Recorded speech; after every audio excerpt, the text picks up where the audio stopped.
esto iniciamos la semana número 34 del año 2013. Muy buenos días y bienvenidos a su programa Contacto Directo. Saludos a quienes nos ven por nuestra señal de Covisa Internacional y a quienes nos escuchan por Radio Centro en el dial 97.7 FM en Guayaquil. Recuerde que puede seguirnos en tiempo real a través de nuestra página web www.ecuavisa.com. ¿Qué tal, Alfredo? ¿Cómo te va? Muy bien, Steffi. Buen inicio de semana. Buenos días con todos. Hoy son nuestros invitados Marcela Aguiñaga, Carlos Pérez y Henry Cucalón. Con Marcela Aguiñaga, asambleísta nacional de Alianza País, segunda vicepresidenta de la Asamblea Nacional, exministra del Ambiente. Vamos a hablar sobre el fracaso del Plan A sobre la iniciativa Yasuní ITT. ¿Cómo influyó que haya avanzado simultáneamente el Plan B para explotar el ITT? Lo vamos a examinar. También estará en nuestros estudios Carlos Pérez, presidente de la Ecuarunari. El primer mandatario abrió la posibilidad de ir a una consulta popular para explotar el ITT en el Parque Yasuní y los beneficios que ofrece a las comunidades amazónicas, las rentas petroleras de la explotación de los bloques Ixpingo, Tambococha y Tiputini. Lo vamos a revisar. Hoy también estará con nosotros Henry Cucalón, asambleísta por Guayas, de la lista 6, Madera de Guerrero. La respuesta del presidente Correa a la propuesta del alcalde Nebot sobre el dragado del canal de acceso al puerto de Guayaquil o el nuevo puerto de aguas profundas. La posición de PSC Madera de Guerrero sobre la explotación del ITT también lo conversaremos más adelante. La actualidad, los protagonistas, el análisis y la información en Contacto Directo. En su cadena sabatina, el presidente de la República, Rafael Correa, emplazó a que recojan firmas quienes buscan una consulta popular para evitar la explotación del Yasuní. En el decreto que da por terminada la iniciativa Yasuní ITT, el primer mandatario pidió a la Asamblea que declare de interés nacional la explotación. Los interesados en la consulta deberán recoger el 5% de firmas de las personas inscritas en el padrón electoral. Guillermo Lasso, el líder del movimiento Creo, anunció que apoyará a quienes buscan la consulta. Darío defendió su decisión de explotar la zona e informó que Petroamazonas estará a cargo de las operaciones. El transporte se hará por el río Napo. Cuando se tenga que ingresar al área protegida, será heli transportado. Si se tiene que hacer un carretero, será por fuera del límite. Recuerden que Tiputini tiene 80% del campo, está fuera del Yasuní. Ante los pedidos de los sectores sociales y ambientales de realizar una consulta popular en torno al tema, el presidente hizo un desafío. Pero maravilloso. ¿Quieren una consulta? De acuerdo, vamos a la consulta, tienen todo el derecho constitucional, pero no sean vagos, pues. Usted quiere la consulta y dice que tiene tanto apoyo, recojan la firma, si eso es lo que dice la Constitución, 5% del padrón, recojan y nos vamos a la consulta. Y estamos seguros que el pueblo ecuatoriano confiará en nuestra palabra y venceremos nuevamente, compañeros. Guillermo Lasso, ex candidato a la presidencia y líder del movimiento político Creo, comentó que se mantendrán reuniones con otros frentes para lograr este cometido. El presidente ha dicho que determinados grupos sociales o movimientos políticos no obtuvieron más allá del 3%. Yo le diría a esos grupos y movimientos políticos que su porcentaje más el de Creo podemos superar el 30% y por lo tanto encarar el desafío que nos han planteado. Por ahora el decreto deberá ir a la Asamblea Nacional para su conocimiento y autorización de la explotación en la zona. La tarde de ayer, la peregrinación de la Virgen del Cisne llegó al cantón Catamayo, en la provincia de Loja, y son 4 días de procesión en donde miles de fieles hacen penitencia para agradecer o pedir un milagro a la Virgen viajera. Para los devotos, la peregrinación comenzó mucho antes de que la Virgen salga del santuario, porque primero tenían que llegar al punto de partida, y entre la noche del viernes y la madrugada del sábado, cientos de ellos arribaban en carro y sobre todo a pie hasta el Cisne.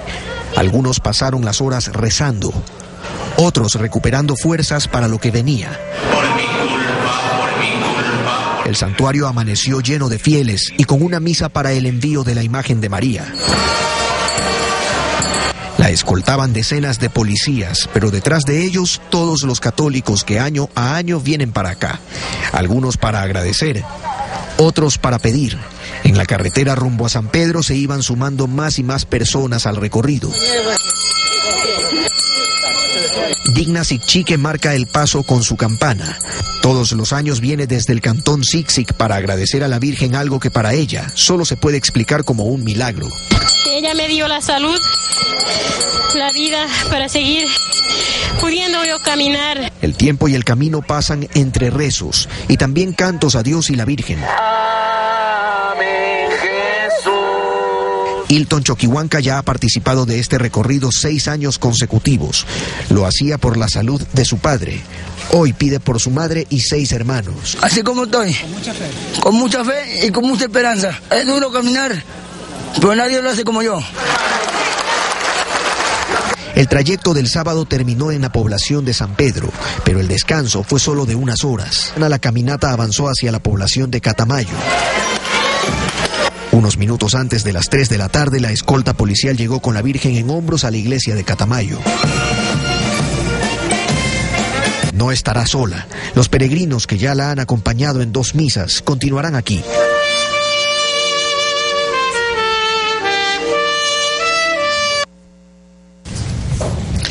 La asambleísta Marcela Aguiñaga se desempeñó como ministra del Ambiente durante 5 años, desde el 17 de noviembre del 2007 hasta el 9 de noviembre del 2012.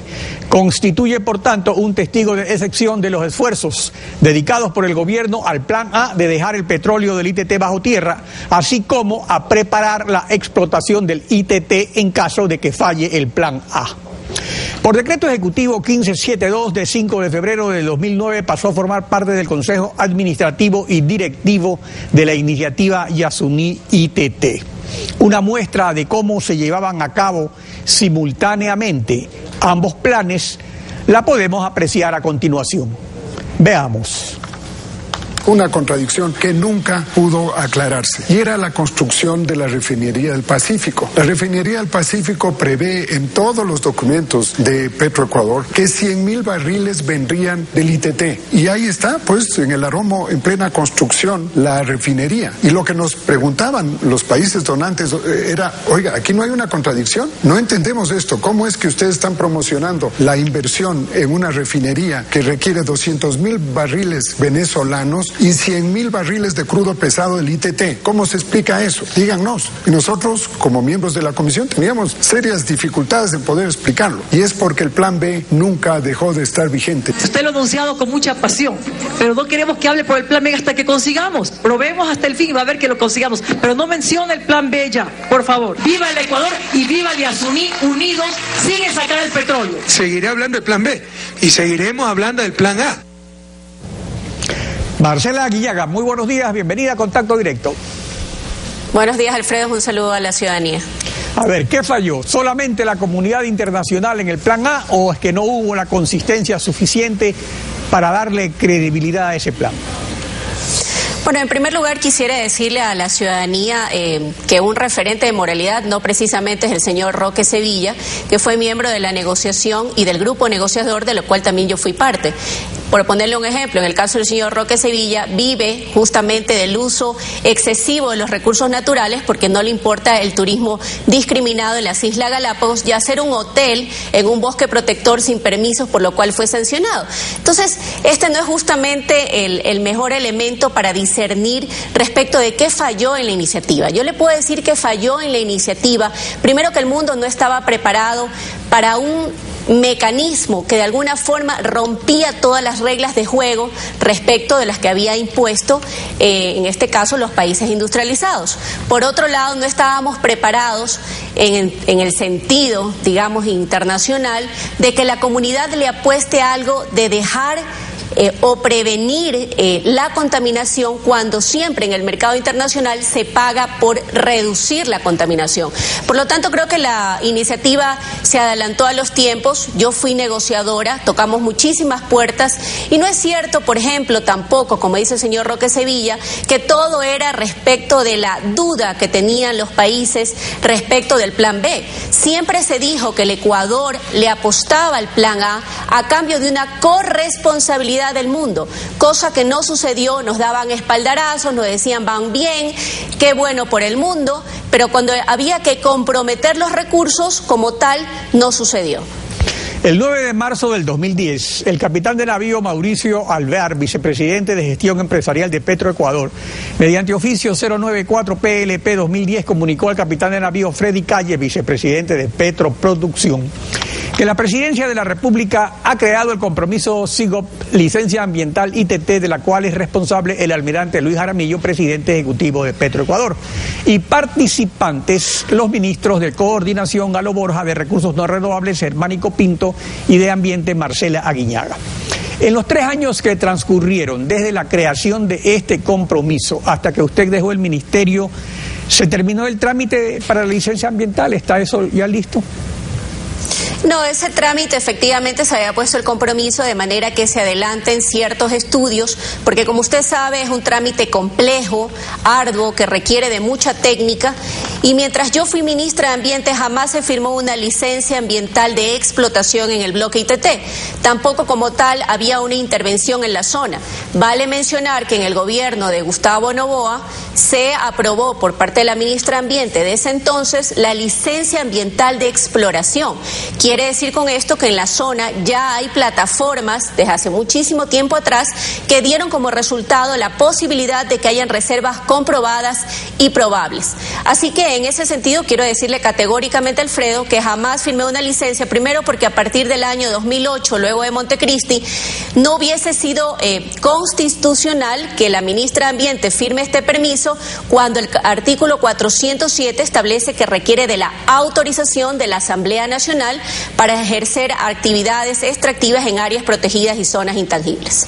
Bueno, pero la licencia es un requisito, porque veamos que según el artículo 4 del decreto ejecutivo número 74, que pone fin al plan de dejar bajo tierra el petróleo del ITT, el presidente de la República decreta que en el plazo máximo de 5 días, los ministros coordinador de la política económica, de ambiente, de justicia y derechos humanos y de recursos no renovables deberán informar a la presidencia sobre la viabilidad ambiental, técnica, financiera y constitucional de la explotación de los campos petroleros en el Parque Nacional Yasuní, a efecto de solicitar a la Asamblea Nacional la autorización para esa explotación. Ahora, los 5 días se vencen el viernes. Por su experiencia de 5 años como ministra, si se da ese plazo perentorio, ¿es porque todo está listo entonces? Bueno, básicamente estos son unos informes que van a permitir fundamentar el pedido del señor presidente hacia la Asamblea Nacional. Son informes relevantes, como usted dice, pero que sin embargo están basados en información técnica de la cual evidentemente Petroamazonas ya ha trabajado. Técnicas de explotación, técnicas de flora y fauna. No es nuevo que el Ministerio del Ambiente tenga información respecto de los servicios ambientales que ofrece un área protegida que está bajo su administración. Por lo tanto, hay también informe, es un informe que es sumamente relevante, el informe del Ministerio de Justicia, donde viene dando seguimiento a los pueblos indígenas aislados desde hace mucho tiempo atrás. Así que el plazo dado es absolutamente viable para que los ministerios se encuentren en la capacidad de enviar o elaborar estos informes fundamentados que nos permitan a nosotros, a los legisladores, hacer un debate consciente, real, del pedido y de la necesidad de la declaratoria de interés nacional de explotar esta zona en un lugar que, vuelvo a insistir, que es un parque nacional que tiene actividad petrolera desde los años 40, antes inclusive de que sea parque nacional. Así que en ese sentido creo que van a ser los elementos fundamentales que nos van a permitir la toma de la decisión al interior de la Asamblea. En efecto, desde finales de los años 80 se ha autorizado la explotación de varios bloques en el Parque Nacional Yasuní. Alrededor del 60% ha sido concesionado. El bloque 31A, Petrobras, el 14 y el 17 a Andes Petroleum de China, el 16 a Repsol y el ITT a Petroecuador. Veamos lo que al respecto señaló Roque Sevilla. Son 10.000 hectáreas que se van a afectar, pero de la zona no tocada es el 50% de la zona no tocada, porque en el resto del parque ya hay intervención en el bloque 31, en el bloque 15, ya está destrozado eso, cruzado por tuberías y por contaminación. Y ahora lo último que quedaba, que es el ITT, también va a ser destrozado. A ver, si esto es así, no son 10.000, sino 1.000. con la precisión que hizo luego el presidente. Pero el impacto entonces del 1 por 1000 que prevé el decreto presidencial debe calculárselo de otra manera, es decir, sobre lo que queda intocado del parque. ¿Qué es lo que realmente queda intocado del parque? Porque hay autorizaciones para explotación, algunas se han llevado a cabo, otras no. ¿Cómo está en la realidad esta situación en el parque? Bueno, primero vuelvo a insistir, creo que el señor Roque Sevilla no es precisamente que nos tiene que dar criterios de moralidad cuando él vive de sus intereses económicos poniéndose el disfraz de defensor de la naturaleza.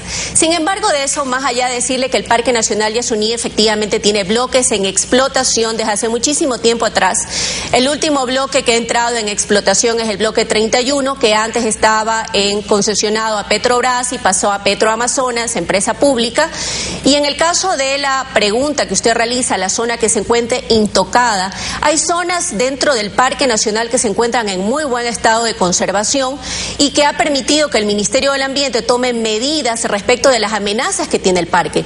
El parque no solamente tiene amenazas propias como por ejemplo la actividad petrolera, tiene amenazas relacionadas como por ejemplo la tala selectiva de cedro y caoba que a veces realizan las comunidades indígenas que habitan dentro del Parque Nacional, no precisamente porque sean malas, sino porque éstas buscan un ingreso económico para atender sus necesidades básicas.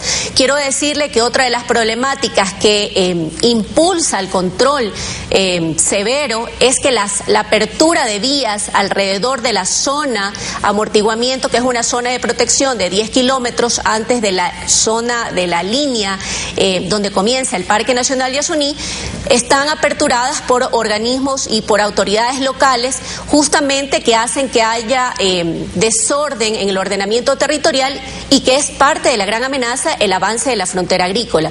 En el caso del bloque 43 ITT, este es un bloque que fue intervenido en el año 2003 por Petroecuador. Hay varias plataformas donde se hicieron en ese momento la prospección para determinar las reservas comprobadas. Vuelvo a insistir, más allá de que niego categóricamente que el Parque Nacional Yasuní vaya a desaparecer, eso es mentirle a la ciudadanía. El Parque Nacional Yasuní viene siendo conservado por muchísimo tiempo y mantenido por los recursos que también vienen del presupuesto para tener guardaparques, para de alguna forma detener aquellas actividades que son su amenaza, como la deforestación, la frontera agrícola y por supuesto el control a la actividad petrolera. Antes de la explotación hay exploración todavía. Y respecto a Roque Sevilla, lo que usted ha señalado, pues usted lo sabe como ministra del Ambiente, pero el presidente de la República fue el que lo escogió para presidir la iniciativa. Y por eso me refiero a lo que él ha señalado, porque fue el presidente que lo escogió. Y Roque Sevilla dejó registrado lo siguiente aquí en Contacto Directo respecto precisamente a esas actividades que se desarrollan en la zona. Veamos. Dicen que van a ir por debajo con una perforación horizontal. Lo que no dicen es que para hacer todo eso tienen que hacer todavía la sísmica en 3 dimensiones. ¿Qué quiere decir esto? Una cuadrícula, como el cuaderno de matemáticas de los guaguas, en el que en cada esquina de corte de cada una de las trochas, porque hay que construir trochas a todo lo largo y ancho del parque, y en cada cruce de la trocha hay que poner un taco de dinamita para hacer la sísmica. Y esto hay que hacer en todo el parque, en todo el área del Itizé, para ver cuál es la dimensión del pozo petrolero, de qué tamaño es la reserva. Que nos vengan con el cuento a estas alturas de que van a ser extracción petrolera virginal, eso no les cree ni Mandrake. Bueno, como conocedora de la materia respecto a las actividades de la sísmica, ¿cuál es su comentario? Bueno, mire, la sísmica es una actividad que es menos agresiva, evidentemente, que la explotación, y se usa tecnología donde se entierra dinamita a gran profundidad, de manera que el impacto normalmente es menor, y no es cierto que se abren tantos o se destroza la selva como lamentablemente lo dice el señor Sevilla. Y yo, si usted me permite, Alfredo, señor Sevilla, no le mienta al Ecuador. Si usted en algún momento es capaz y tiene la valentía de demostrar que usted dijo que había conseguido los 350 millones anuales por parte de la iniciativa. Yo estuve en la reunión en que fue la negociación y usted le miente al país. Usted no tiene calidad moral alguna para venir a decir aquí que nosotros queremos destruir un lugar. En primer lugar, que yo decirle como ministra que a muchas veces le puse energía en conservación. Disculpe que la interrumpa, pero tenemos una cadena de la Presidencia de la República. A ver, una corta cadena. Veamos. A ver, usted estaba en uso de la palabra. Continúe, por favor. Sí, bueno, eso es una demostración al ver la cadena, que el único presidente que ha puesto en la agenda política, el tema ambiental como un tema prioritario, y que por primera vez fue una convención de cambio climático a hacer una propuesta al mundo, fue este gobierno. Yo quiero decirle, Alfredo, que el señor Roque Sevilla primero es ignorante en la materia petrolera, el que se dedica a hacer turismo, que es lo que hace, y yo creo adicionalmente que estoy convencida de que una de las empresas que ha venido implementando los mejores estándares de calidad ambiental ha sido Petroamazonas. Confío en Petroamazonas y también decirle al mundo que necesitamos ser veedores responsables de que la extracción petrolera se haga con el menor impacto posible. Bueno, el presidente que decretó como zona protegida del Parque Nacional Yasuní fue el señor Mahuad. Resulta ahora que Mahuad ha sido autor de muchas cosas, aunque se lo califica como el peor presidente de la historia. Fue el que hizo el decreto para el Yasuní, fue el que hizo la dolarización y firmó la paz con el Perú. Bueno, sigamos con nuestro tema. En lo que concierne al impacto ambiental por explotación, hay ciertos elementos básicos. Por ejemplo, por perforación de pozos, el agua de producción que es sedimentaria. Se calcula que hay como 4 barriles de agua por cada barril de petróleo. O sea, estamos hablando de 3.600 millones de barriles de agua sedimentaria, dadas las reservas que se van a explotar. También se producen desechos sólidos que son menores que los líquidos, pero que aumentan en un 30% si la perforación no es vertical, sino horizontal, como se prevé. O sea, se está hablando, según las organizaciones ecologistas, de 100.000 volquetas de desechos sólidos. ¿Cómo se prevé mitigar estos riesgos? O sea, ¿en qué medida se los va a mitigar? Bueno, usted lo menciona bien, ¿no? Toda actividad humana tiene impactos ambientales, tanto negativos como positivos. En este caso, la mayor concentración es que no se abran demasiadas plataformas en la zona de manera que podamos controlar algún proceso de deforestación. Por eso es que no va a haber la apertura de ninguna vía, no va a haber procesamiento del petróleo dentro del campo, eso se lo hará fuera. Tanto es así que lo que se va a aperturar es la posibilidad de una trocha, que se suele llamar, para que, sea sacado los líquidos que usted acaba de mencionar, sobre todo en el ámbito de las aguas de formación, que son las más altamente contaminantes. En el caso de los desechos sólidos, decirle que el impacto es menor en la actividad petrolera y todo puede ser sacado de la zona utilizando, por ejemplo, infraestructura y toda la tecnología heliportable. Ya se está implementando normas de calidad al más alto nivel internacional, como es en el bloque 31. No creo, por qué dudar de que no habría por qué no implementarse en el bloque 43. En eso sí quiero ser categórica, Alfredo. Como asambleísta también velaré porque el Ministerio del Ambiente haga su trabajo en el ámbito de control y fiscalización del cumplimiento de los más altos estándares ambientales posibles que permitan reducir los impactos ambientales que se generen. Marcela Aguiñaga, exministra de Ambiente y segunda vicepresidenta de la Asamblea Nacional. Muchas gracias. Si usted me permite, Alfredo, si usted me permite, un momento. Yo había solicitado el derecho a la réplica en días pasados y no se me ha otorgado este derecho. Quiero ejercerlo en este momento. ¿En contacto directo? En contacto directo a la productora. No he recibido esa comunicación, disculpe. Bueno, pero la productora, si usted me permite ejercer mi derecho, en días pasados yo fui aludida por la asambleísta Viteri diciendo que yo he usado datos inexactos respecto de la distribución inequitativa del presupuesto en la ciudad de Guayaquil. Le invito a la asambleísta Viteri y a los ciudadanos guayaquileños a que revisen un estudio no hecho por Marcela Aguiñaga ni por Alianza País, sino por 2 estudiantes de la Universidad Casa Grande de la ciudad de Guayaquil, que demuestran que se invierte mayoritariamente $52 por persona en las clases medias altas en regeneración urbana y $9 por personas en las clases populares, siendo la inversión 6 veces menor. Ese era un dato que quería darle porque yo doy el debate en virtud de información y no de discursos histriónicos o viscerales. Muchas gracias, Alfredo. De nada, a la orden. Buenos días, Estefi. Buen día. Son las 7 de la mañana con 21 minutos. Seguimos en contacto directo después de una pausa. Vamos a estar conversando con Carlos Pérez, el presidente de la Ecuarunar, y el presidente Correa dispuesto a someter a consulta popular la explotación del ITT en el Parque Yasuní y además las rentas que ofrece para los gobiernos autónomos de la Amazonía la explotación petrolera en el ITT. Ya regresamos. Quédese con nosotros. Solo después de que el último árbol sea cortado, solo después de que el último río sea envenenado, solo después de que el último pez sea apresado, solo entonces sabrás que el dinero no se puede comer, profecía india.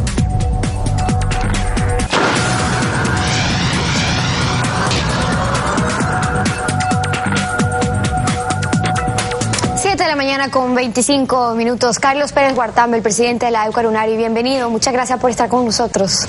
Gracias por invitarnos.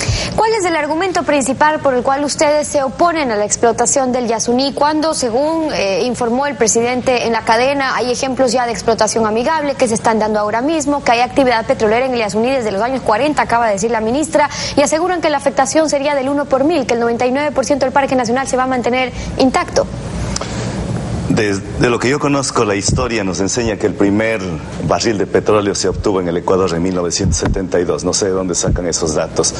Y de lo que yo conozco de la literatura científica es que no hay técnica en el mundo que pueda evitar derrames de petróleo. Sería desafiar la insolencia del hombre a las leyes de la naturaleza. El derrame producido por la British Petroleum, una de las multinacionales más poderosas del mundo, en el Golfo de México, cuando la Agencia Federal y el Servicio de Minerales de México decía que no hay el riesgo ni del 1%, y si habría ese riesgo, habría cómo evitarlo aquello. Todo lo contrario pasó, usted recuerda y los ecuatorianos saben lo que pasó en el Golfo de México. Es decir, no hay extractivismo amigable con la naturaleza. Eso va contra el summa causa. Y las razones nuestras no es un simple romanticismo, no es solamente por defender unos cuantos pajaritos y unos pescaditos que existen ahí. Ahí existen más de 150 especies de anfibios, existen más de 2.200 especies de plantas, más de 150.000 especies de insectos, más de 200 especies de mamíferos, pero ante todo, dentro de una visión cosmocéntrica, existen ahí los hermanos guaoranis y existen también ahí los hermanos tagaeris y los hermanos taromenanis, que ellos libremente se declararon en aislamiento, y esa declaración es implícita, que está diciendo al mundo: no queremos una civilización extractivista que se mete en nuestros territorios porque quieren seguir siendo libres, quieren proteger su casa grande, su ecología, su forma de vida. Y creo que lo menos que podemos ser nosotros es ser responsables, no solamente con la generación presente, sino con la generación futura. Escuchemos, si me permite, algo más de lo que ha dicho el presidente de la República sobre el aprovechamiento, en cambio, ya de las reservas del ITT. En actualidad, en función de la tecnología disponible para la recuperación petrolera y sobre la base de los precios del petróleo, el aprovechamiento de las reservas del ITT arrojaría un valor presente neto de 18.292 millones de dólares, más de 11.000 millones adicionales a lo que originalmente se estimó. De estos recursos, los gobiernos autónomos descentralizados amazónicos, por la ley 010, recibirían cerca de 258 millones de dólares, y por la repartición del 12% de excedentes petroleros, alrededor de 1.882 millones de dólares. En consecuencia, el verdadero dilema es 100% el Yasuní y nada de recursos para satisfacer las necesidades urgentes de nuestra gente, o 99% el Yasuní intacto y cerca de 18.000 millones para vencer la miseria, especialmente en la Amazonía, paradójicamente la región con mayor incidencia de pobreza. ¿Qué dice usted sobre eso? Él tuvo 7 años para sacar de la miseria a nuestros hermanos de la Amazonía. ¿Qué hizo los 150.000 millones de dólares que ha logrado obtener con el precio del crudo más alto de las últimas décadas? ¿Por qué no lo hizo y ahora pretende hacerlo? Además de eso, dice que va con eso a salvar a nuestros compatriotas. Nosotros le estamos proponiendo desde hace 2 meses en este mismo espacio, les dijimos: señor presidente de la República, ¿por qué no nacionaliza la telefonía celular? Ahí tiene la verdadera mina, 5.000 millones de dólares anuales. Si usted multiplica por 10 tenemos 50.000 millones de dólares. ¿Qué compromisos tuvo con la empresa Claro, con la empresa Movistar? ¿Por qué? ¿Acaso hay intereses económicos poderosos que impiden a que nacionalice la telefonía celular? ¿O es que pretendemos seguir permitiendo, como lo ha hecho Texaco, en menos de un cuarto de siglo vomitó más de 18.000 millones de galones de veneno sobre la tierra, sobre el agua, sobre vidas humanas, y por eso están con leucemia, están con cánceres, con problemas en sus vías respiratorias? ¿O es que ese juicio histórico de Texaco que está en Amazonía no ha servido de nada? Ahora, que en los últimos años se haya trabajado para reducir la pobreza no significa que se la haya eliminado. El presidente decía que la Amazonía es la región más pobre, que con la explotación lo que estarían contemplando. Ahora hablan de ingresos por 18.000 millones de dólares, antes hablaban de 7.000, pero que irían, e hicieron énfasis en ello, también a los gobiernos descentralizados. ¿Por qué cree que a pesar de ello no vale la pena, aunque igual es una realidad que las provincias amazónicas sí necesitan de mayores recursos?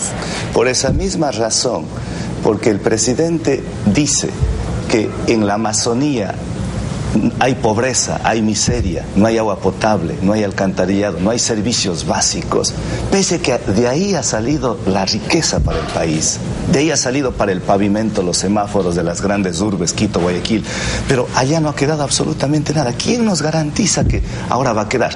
Pero en el supuesto no consentido de eso se dé. Pero a cambio de eso, queremos destruir esa reserva de biosfera declarada por la UNESCO, y más que por la UNESCO, por beneficio de los ecuatorianos. Queremos cometer un genocidio, un etnocidio y un ecocidio en ese último espacio de vida que nos queda para los ecuatorianos y para la humanidad. No creo que este rato debemos poner entre salvar la pobreza, sacar de la pobreza y la explotación del Yasuní. Además, Yamil Mahuad creó el bono de la pobreza en 1999. Eran 300.000 personas que estaban ahí. Correa ha dicho que va a sacar de la pobreza a ellos. No ha sacado, ha hundido más. Hoy hay 2 millones de ecuatorianos que están recibiendo. Los asambleístas de Alianza País, que son mayoría, ante la solicitud del presidente para que declaren de interés nacional y que autoricen la explotación, han dicho ya que ellos lo van a decidir, que ellos mismos tomarán la decisión sin convocar a una consulta popular. Si así proceden, ¿cuáles serán las acciones legales, por un lado, que ustedes van a tomar? Bueno, hay varias acciones, ¿no? El uno sería presentar ante la Comisión Interamericana de los Derechos Humanos para que mande a ejecutar aquellas medidas cautelares del 2006. Eso tenemos que hacer de manera urgente. La otra es exigir la consulta previa dispuesta en el 57, numeral 7 de la Constitución para territorios ancestrales, en este caso de los guaraníes. Y el último inciso del artículo 57, numeral 21, no puede haber extractivismo, no puede haber explotación petrolera en zonas intangibles. Eso está prohibido por la Constitución. Y además el presidente Correa lo que está haciendo es reformando, más que reformando, derogando algunas disposiciones de la Constitución. Que esta Constitución, construida por 444 artículos, en el preámbulo de la Constitución, decía, celebrando a la naturaleza, a la Pachamama de la que somos parte, y que se dijo que va a sobrevivir 300 años y que ahora se deje sin piso. Y se deje sin piso también el artículo 71 que concedió derechos a la naturaleza, y que creo que todo ese discurso, ¿cómo nos quedamos ante el mundo? Todos esos artículos, por cierto, se los incluyeron precisamente en Montecristi. Ahora, para que exista una consulta popular, existen varios caminos. El presidente ya lo ha dicho, también el sábado se ha mostrado abierto a ello. Un camino es que la Asamblea lo convoque o que se reúnan las firmas para solicitarlo, sería la segunda manera. Si la Asamblea dice que no, les queda el artículo 104 de la Constitución, que dice que la ciudadanía podrá solicitar la convocatoria a consulta popular sobre cualquier asunto. Cuando la consulta sea de carácter nacional, el petitorio contará con el respaldo de un número no inferior al 5% de personas inscritas en el registro electoral. Escuchemos sobre eso lo que dijo el presidente.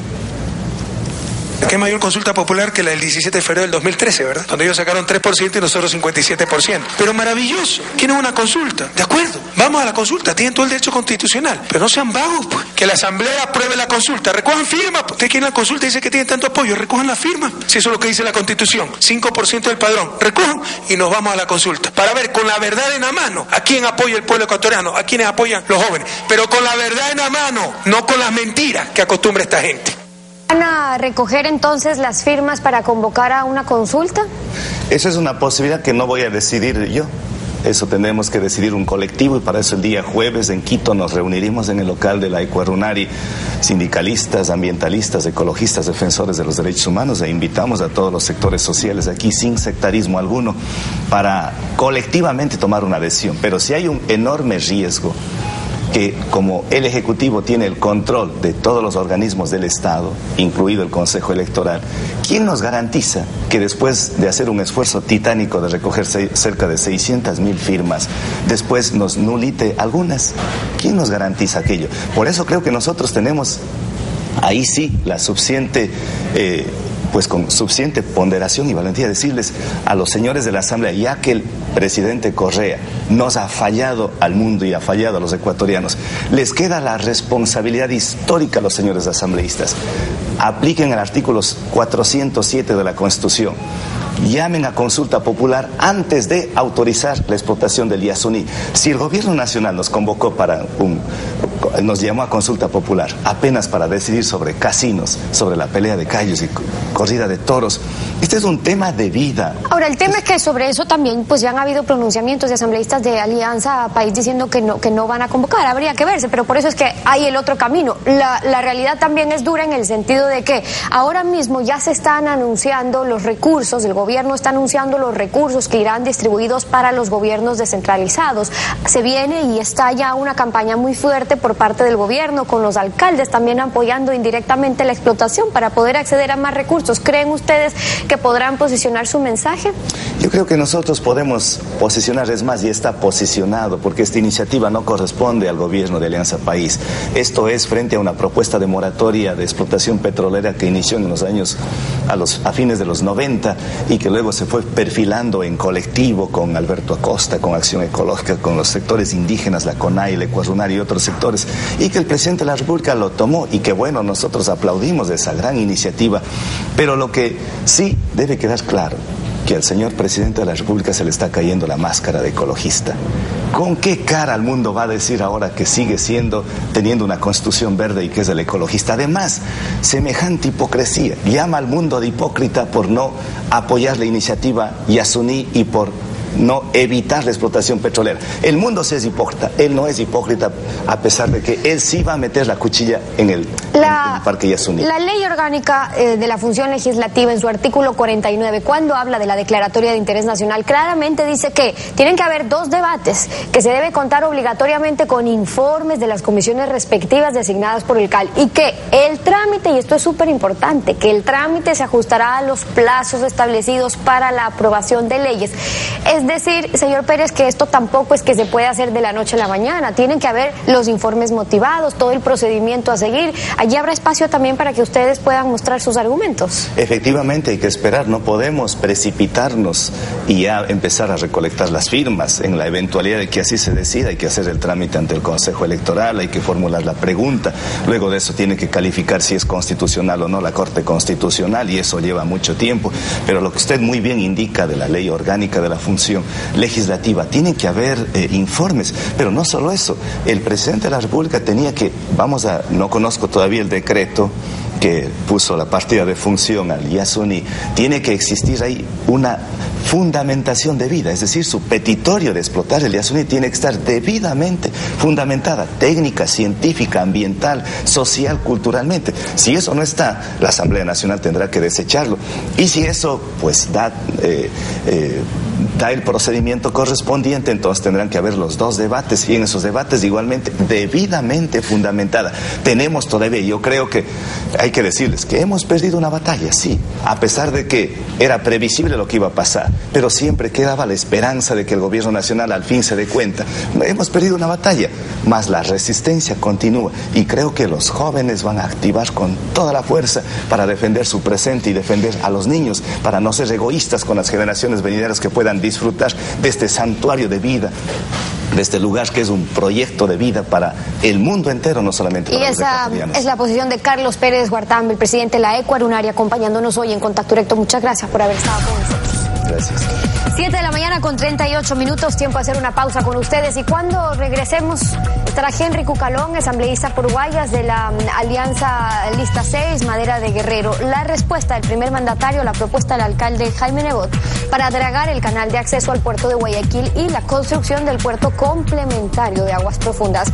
Además, revisamos la posición del bloque PSC Madera de Guerrero sobre la explotación del ITT. Regresamos con eso, quédese en nuestra sintonía. Produce una inmensa tristeza pensar que la naturaleza habla mientras que el género humano no escucha. Lo dijo Víctor Hugo, novelista francés.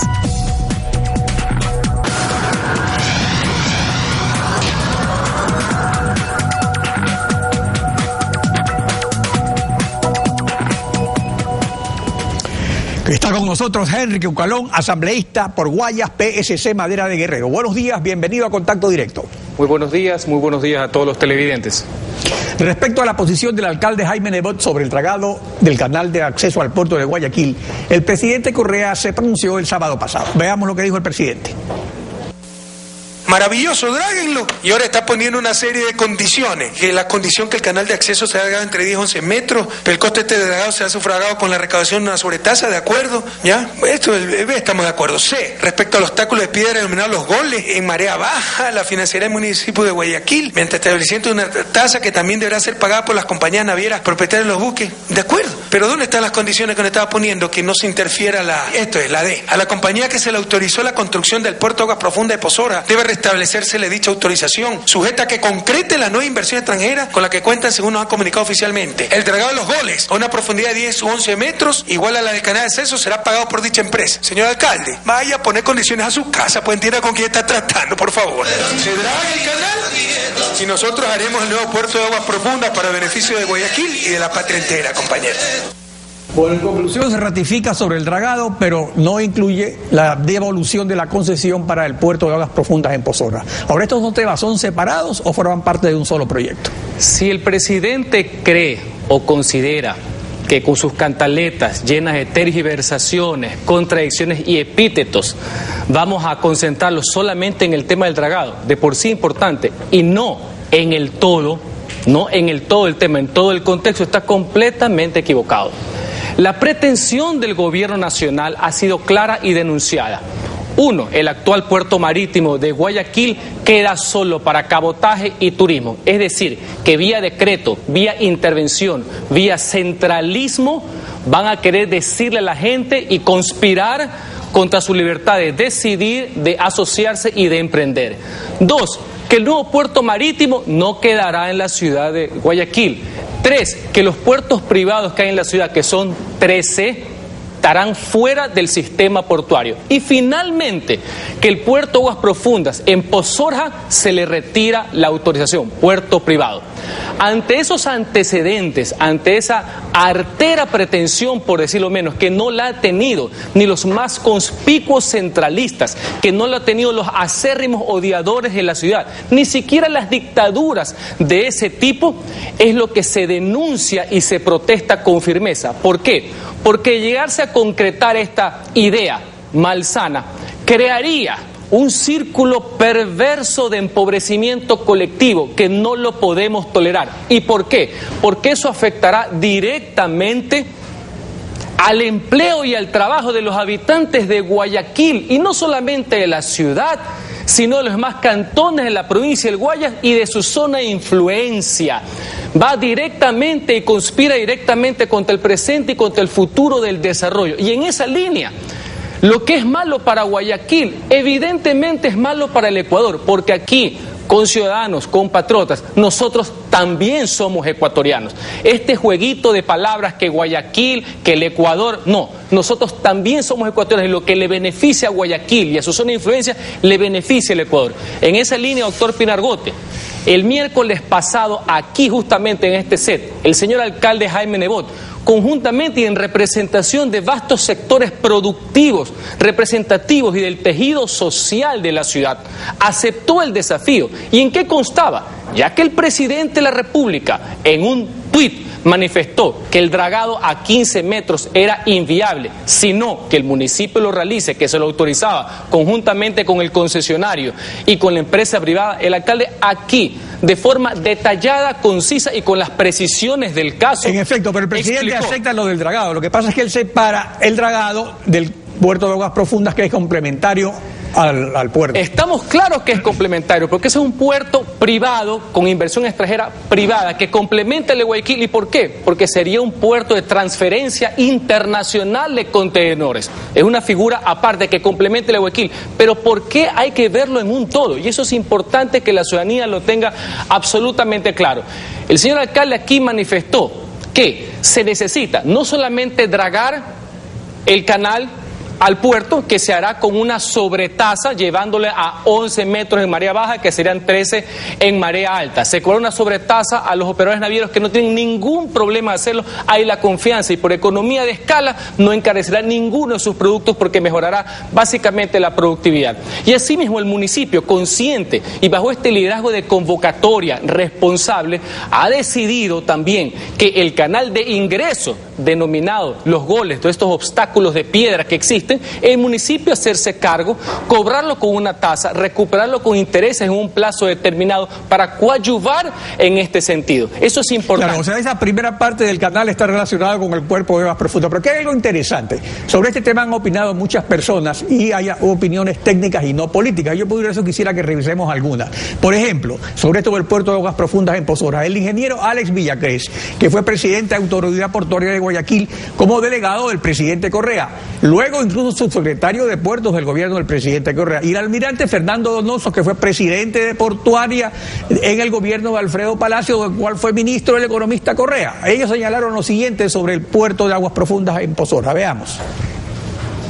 Chanduy es un sitio que yo conozco muy bien porque hice mi tesis de grado de ingeniero portuario en Chanduy y porque últimamente participé en los estudios para el puerto pesquero artesanal. Chanduy no tiene las características beneficiosas de Pozoras. Chanduy es un puerto de aguas abiertas, sería un puerto de aguas abiertas que está sometido a la acción del viento, del oleaje, de las corrientes. No es un sitio abrigado. Además no tiene profundidad. Aquí tengo también un gráfico que es tomado la carta de aproximación a Chanduy. Alcanza a ver una coloración más oscura. Todo eso son bajos. Bajo significa aguas de muy poca profundidad. Si nosotros vamos a Chanduy, en Chanduy, usted para lograr un beril de 10 metros, que sería lo que ahora tiene el puerto de Guayaquil, tiene que hacer un espigón, un rompeolas, de aproximadamente 2 millas de largo. Entonces, ahí viene el tema. De los puertos tienen que estar en sitios abrigados, en donde haya muy poca influencia del viento, de la corriente, de las mareas. Y Pozorja es un sitio adecuado que no ha sido determinado en este momento. Se viene haciendo estudios desde muchos años atrás para indicar que en el área de Pozorja es donde se podría hacer el terminal.